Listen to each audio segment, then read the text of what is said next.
Hi, this is Professor Todd. In this video, we will cover the second section of your research proposal, and this is the critical conversation section. The purpose of this section is to establish the ongoing conversation around the issue within which the project will be situated. So that is the issue or topic that you've chosen already likely has some conversation that's been happening around it. That is, there are people who have opinions and perspectives on this issue. And what I'm asking you to do is to both educate yourself and also present your reader with the current conversation that's happening around this issue. So that will provide some context for the conversation that you will be joining when you present your argument later on. So really, the purpose of this is to present the current debate surrounding the issue.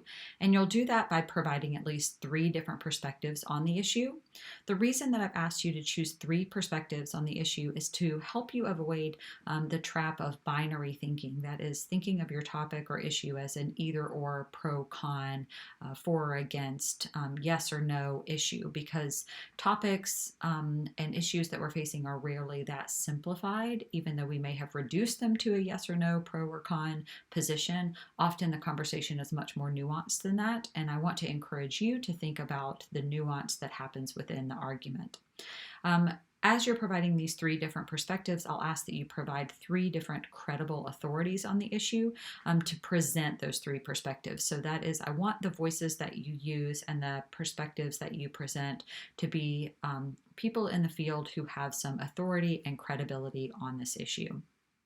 Finally, I'll ask that you include signal phrases and transitions as you're introducing the different sources, and that you include both synthesis and summary. That is, in addition to summarizing the sources, you will also talk about how they are in conversation with each other. That's what that synthesis aspect is.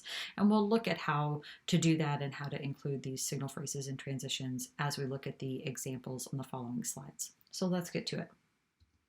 This is the first paragraph, which introduces the first perspective in this critical conversation section.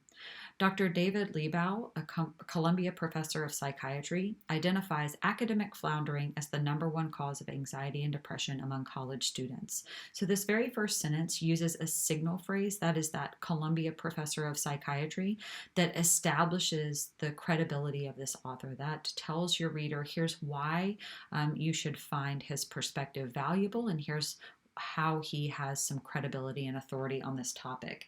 And it also introduces you right off the bat to sort of his perspective on the issue. That is that the #1 cause of anxiety and depression is what he calls academic floundering.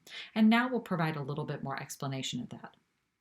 Liebau believes the pressure to perform well and earn good grades, coupled with students' unpreparedness for the academic rigor of college, creates an environment where many students are often disappointed with their performance. So here we've provided a little bit more explanation and context for the quote that we're going to use next. I like to use a quote in each of the paragraphs, as well as some summary so that you have a nice balance. You don't want your paragraph to be more than about 30 or so % quote. You want most of the writing to be in your own voice, but I think it's nice to include a quote from each of these authorities. So here's the quote. College students want to succeed. They want to fulfill their own ambitions and make their parents proud. If their grades are low, and especially if they are forced to delay graduation or drop out, they feel demoralized and ashamed. Plans for further education are scrapped, career aspirations are abandoned, life trajectories are thrown off course. So you notice here we've set this quote off in what we call a block quote format. And that is quotes that are longer than a couple of lines typically get set off into this format. And you are not required to use the quotation marks when you use a block quote format, the way that I did above when I put academic floundering in quotation marks, because that was just a term coined by Liebau. Also, you'll notice here that I don't have those parenthetical citations the way that I did in the first section. And that is because I have introduced the author already, Dr. David Liebau, so I don't need to again put his name in the parenthetical citation at the end. Also, because this is an online source with no page numbers, I don't need a parenthetical citation for the page numbers. That's why here you don't see that. So then I conclude my paragraph with just a little bit of explanation of this quote. Lee Bao believes a lax K-12 education system leaves students lacking the basic skills they need to be successful in college. He argues this results in their inability to fulfill their goals, leaving them demoralized, anxious, and depressed.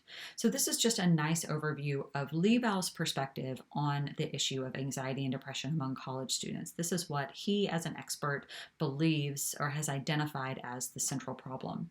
Let's look at our next expert. Like Lee Bao, Dr. Laurie Santos, a Yale professor and instructor of their famous happiness class, also blames pressure to be successful for unhappiness in college students. However, Santos believes misplaced priorities, rather than academic floundering, are the true culprits.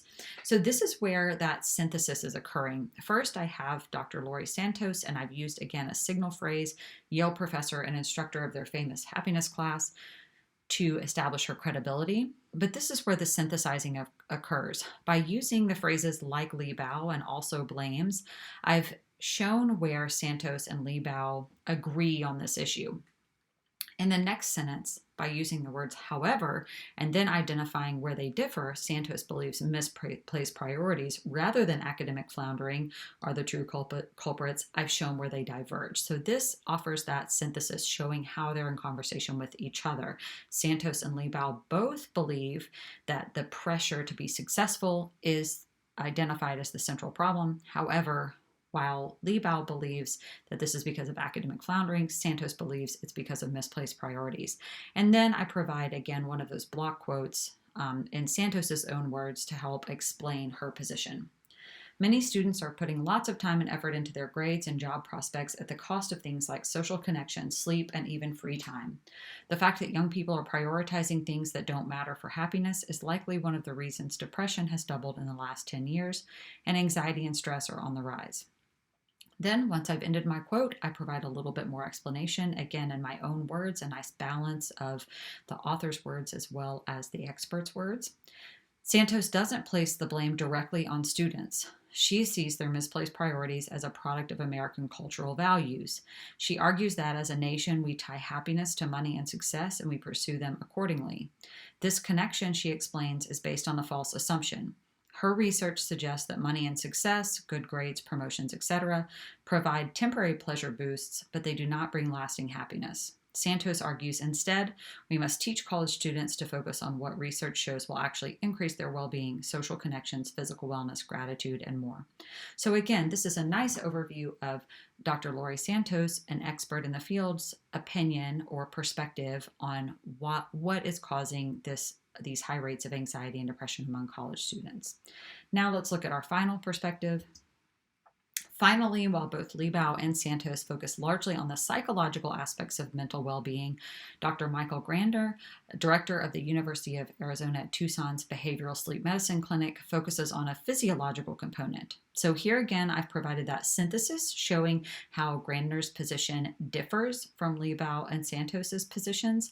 And I've also again provided that signal phrase showing his expertise in the area, establishing his credibility by identifying him as the director of the University of Arizona at Tucson's Behavioral Sleep Medicine Clinic. Then again, I have this nice quote. Our study shows that the more nights of insufficient sleep you get as a college student, the more likely that you will exhibit a wide range of mental health symptoms. Now, notice here a difference. I've included a parenthetical citation by Goodyear in this example, and the reason why is because Grander is actually quoted in an article by Goodyear. So because Grander himself did not actually publish the article, but it was published by a different author, I need to include that author here, and the reason for that is because that will be the author that is included in the bibliography when we get to that section. So then a little bit more explanation. These symptoms include a 21% increase in depression, 25% increase in anxiety, 25% increase in desire to self-harm, and a 28% increase in suicidal thoughts. So now I've provided some statistics from that source, but using that in my own words to show the impact of a lack of sleep on college students' mental health.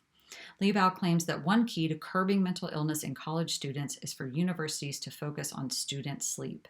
So again, offering a nice third perspective. And you'll see here what I've done is I've provided 3 different perspectives on what's causing mental illness in students and a lack of mental well-being, and not just a pro-con, yes, no good or bad perspective on mental health, right? I've shown some of the nuance of this conversation. Hope this video has been helpful, and stay tuned for the next section, which will be how to write the research question section of your proposal.